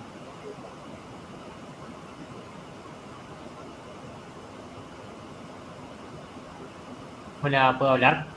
Dale. Bueno, acá Gonza. En mi recorrido como activista, creo que ha sido un camino de desidealización.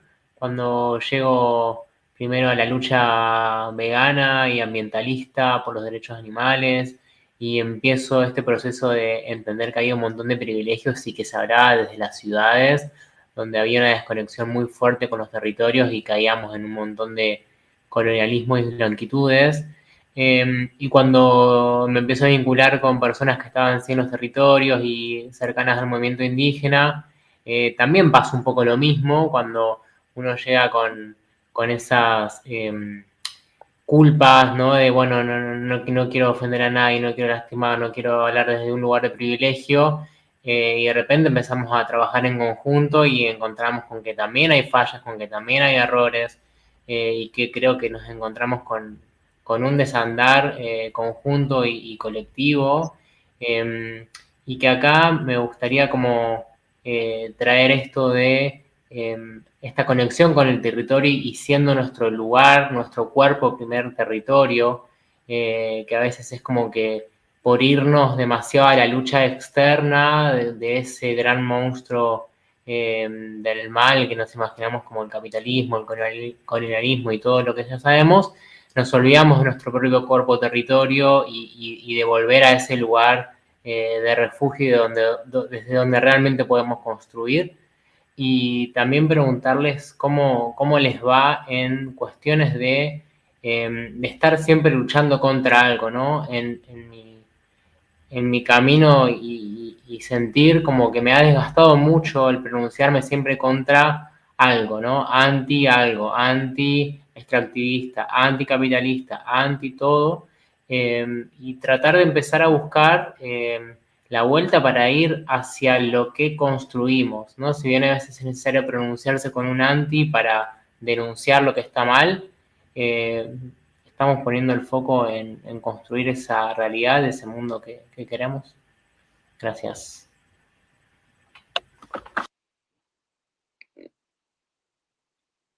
Capaz muy cortito, ¿no? Y así le paso la palabra a Dani y ya creo que, no sé cómo, si ya vamos cerrando, ya estamos en horario de cierre. Pero que creo que por lo menos desde los activismos, o por lo menos desde el activismo, desde muchos de los activismos, siempre hay como una búsqueda de objetivos mínimos, ¿no? Digo, tenés el gran objetivo que es el cambio y tenés objetivos mínimos que se van modificando, vas salteando, que muchas veces obviamente no conseguir es un poco desmoralizante o no, pero por lo menos en la clave antirracista, a nosotros nos pasa un montón que tenemos una línea de no disfrute de los éxitos, porque siempre hay otra urgencia más, pero digo, no sé, acá los chicos de Prietología, o sea, iniciaron con era un podcast, ¿no? Y terminó siendo gran parte de un movimiento, digo, Identidad Marrón también comenzó de una forma muy pequeña y terminó tipo teniendo como un re nivel de incidencia y de hecho tipo, el primer fallo que existe en Argentina con un agravante de odio racial sale citando a producciones de Identidad Marrón y sale citando a la organización y lo mismo en la línea de los otros activismos, ¿no? Digo, hay algo por lo menos en este lugar que es como que no, quizás es el tiempo del disfrute, ¿no? No hay tiempo para gritar el gol. Pero sí me parece importante remarcar que en la línea de los activismos antirracistas se ve una modificación. Digo, por más que sea el lugar donde estés, vos ves que algo está cambiando en tu alrededor. Aunque muchas veces te frustres, digo, sabés que tú, por lo menos en Navial en Latinoamérica, digo, tenés una línea de saber que hay una... digo, tu acción genera un movimiento, de una u otra forma. Entonces, digo, eso me parece como remarcable. No sé, Río, Dani. Sí, pues, para empezar, pues muchas gracias. A veces estos encuentros virtuales se nos van a ir los tiempos, ¿no? Pero aquí me gustaría enfatizar un poco acerca de la segunda pregunta que era un poco parte de esta conversación y era cómo en relación a qué situaciones o qué temas se están dando los conflictos y yo más la cambiaría un poquito como en poder decir esto, algo que acierta Joma es que actualmente ya hay una persona. Se nos cayó. Censurado. Volverá. No. Fue el Estado. Que alguien quiere. Licenciado López Obrador. Esperamos que vuelva.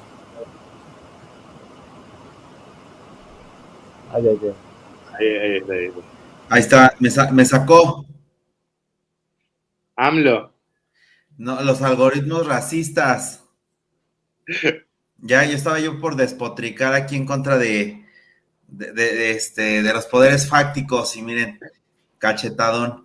No, pues miren, les decía que yo cambiaba un poquito esta última pregunta.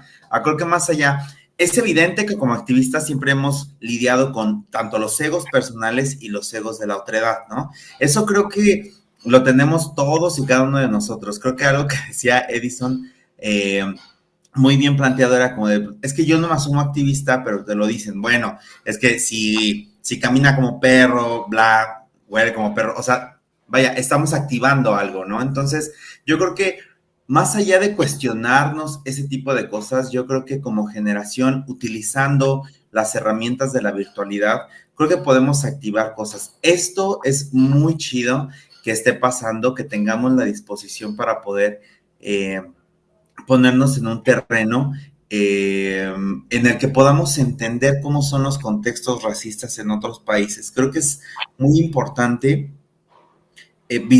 hacer visible que esta es una necesidad de toda la América Latina, ¿no? Yo creo que al final, de momento, nosotros no vamos a gozar con las mieles de esto, pero creo que podemos ya dejar la incidencia de que esto tiene que cambiar en algún punto, ¿no? Qué mejor sería que aquí entre los infiltrados hubiera alguien que nos diera una beca y juntarnos a todos en un congreso y hacer cosas, o sea, eso será fantástico, pero ocupemos la virtualidad. O sea, yo creo que con esto cierro mi intervención. Muchas gracias por hacer lo posible, pero creo que deberíamos de explotar estas situaciones. O sea, yo creo que poder reactivar los en vivos, ¿no? Que se hicieron muy populares en la pandemia. Eso podría ser muy padre con temas muy particulares, ¿no? Yo creo que tomemos esta charla también como un punto de inflexión en el que podemos activar juntas, juntos, juntes, para, no sé, hacer visible esto. O sea, yo estoy completamente seguro de que el mensaje va a ser escuchado, ya se siente que la gente habla de esto, que lo habilite, obviamente, el poder desde la presidencia, por lo menos aquí en México, que se hable del racismo, habilita muchas cosas, ¿no? Creo que podemos aprovechar estas plataformas para expandir el mensaje y es con lo que me quedo. O sea, yo creo que más allá de visibilizar los conflictos que, por lo que escuché, son muy similares, que tienen que ver con los egos, que tienen que ver con un chingo de cosas que son más personales y que se entienden y vienen de muchos lados. Yo creo que es, ¿qué sigue? ¿Qué podemos hacer después de que ya esté identificado? Ok, es algo que no vamos a poder cambiar porque la gente cambia muy, muy, muy lentamente, pero creo que lo que sí podemos hacer es activar desde otros lados. Y pues nada, con eso los invito, los invito a seguir las redes. Creo que esto también es una muy buena dinámica para podernos establecer conexiones. A veces es muy importante tener, ahora sí que corresponsales que entiendan de los racismos en otras latitudes y que nos puedan informar, ¿no? Como de, oye, ¿qué pedo con esto? O sea, hermanar así la lucha, ¿no? Entonces, es básicamente lo que a mí me gustaría aportar. Les agradezco nuevamente y en la plena disposición de participar con posterioridad. Y nada, yo les mando mis saludos, ahí les dejo las redes también en el chat y espero que igual puedan pasar sus redes para literalmente hacer una red, ¿no? Muchísimas gracias.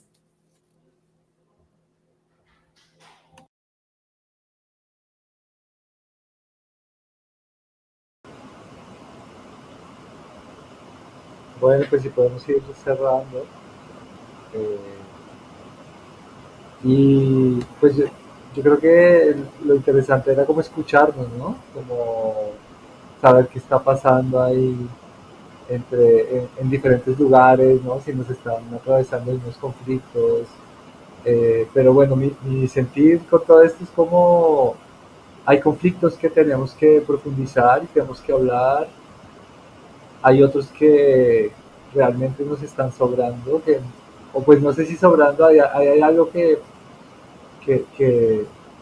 siento que nos está como estancando y como, sí, como,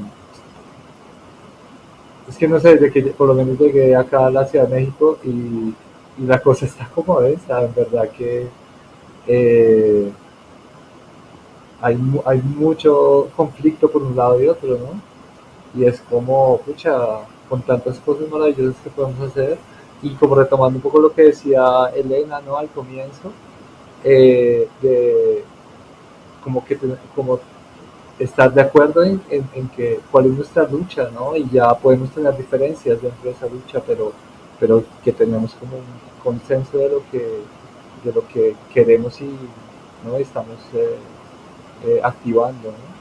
Y también como de esa idea de que hay unas únicas formas de hacer, que eso pues precisamente es eh, muy colonial, ¿no? Y que dentro de esa multiplicidad de los activismos nos podemos colaborar y podemos trabajar juntos, ¿no? Entonces, muy chévere como imaginar más conversas de estas, de pronto más aterrizadas en situaciones específicas. Eh, pero bueno, seguimos. Estaban diciendo armar un grupo. eh, ¿De qué tipo de grupo? Otro grupo, no sé.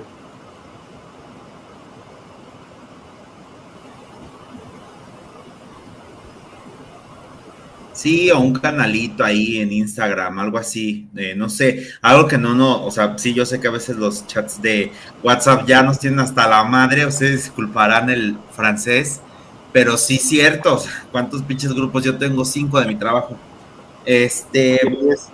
pero Ahí vemos, pasemos contacto si quieren, que capaz eso puede ser más útil. Pero sí, armemos algo y la verdad que un gusto, agradezco un montón la invitación, siempre a los chicos del descubrimiento de Europa, a descubrir Europa. Fue como, nada, seguramente el inicio de una serie de cosas que vayan a hacer. Así que nada, sigan al descubrimiento de Europa y nos estaremos viendo un montón. Muchas gracias por los intercambios, ¿no? claro que sí. Gracias. Nos vemos. Bye, muchas gracias. Gracias. Bye. Gracias.